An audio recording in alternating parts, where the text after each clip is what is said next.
A serious incident on January 28th in the city of Culiacán marks a dangerous new chapter in the ongoing regional conflict.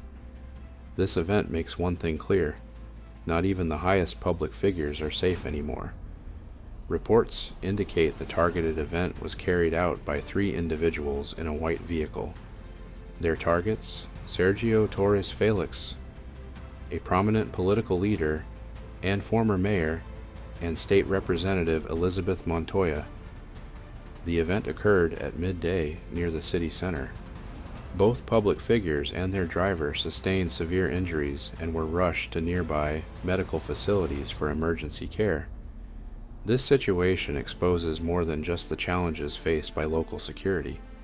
It reveals the complex interests moving behind the scenes and the alleged connections between public sectors and irregular groups.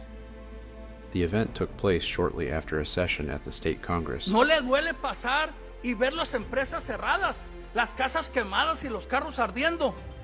Y otros niños quemándose. ¿Cuántos niños han muerto?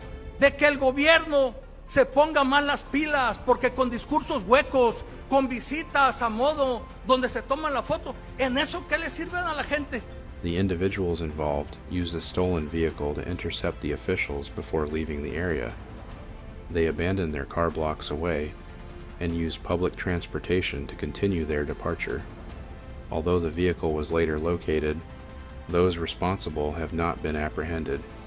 Unfortunately, the city's surveillance infrastructure is currently limited, making the investigation difficult. In the minutes following the event, major avenues were secured and specialized search operations were launched. One of the most frustrating aspects of this incident is the systematic failure of the city's surveillance infrastructure. In theory, Culiacán should be monitored by a network of cameras known as the C4 system. However, in reality, this system is almost non-existent in critical areas. For years, organized groups have engaged in what locals call camera hunting. Whenever tensions rise or a major operation is planned, these groups systematically destroy the surveillance equipment using high-caliber rifles or even physical removal. This is not random vandalism. It is a tactical strategy to create shadow zones where illegal activities can happen with zero digital footprints. Because of this, when the attackers abandoned their vehicle and hijacked a public transport truck, there was no continuous visual trail for the authorities to follow. In a city where the punteros or lookouts control the streets, the eyes of the government are often blinded before the first shot is even fired. This lack of a functional C4 system doesn't just hinder investigations. It grants the perpetrators a ghost-like status, allowing them to vanish in broad daylight in the heart of the city. Medical efforts were directly supervised by the State Secretary of Health, who ensured the privacy of the victims while guaranteeing high-level care.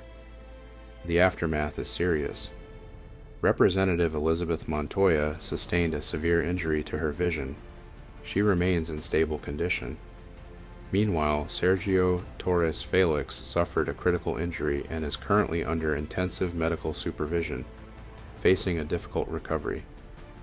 This incident happened just after the victims delivered a speech in Congress. They publicly addressed the security challenges in the state and called for better resource management and accountability.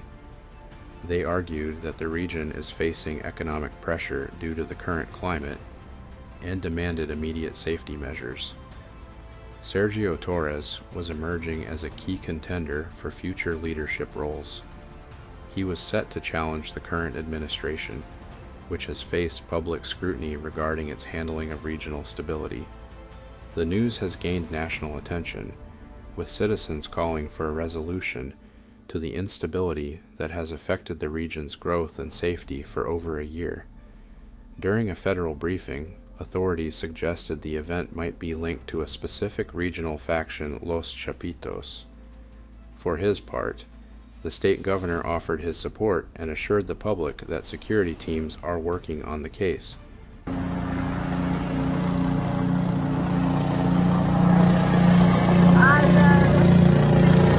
The question remains, will this be the turning point for a permanent solution to the regional instability? Or is this just another chapter in a long-standing conflict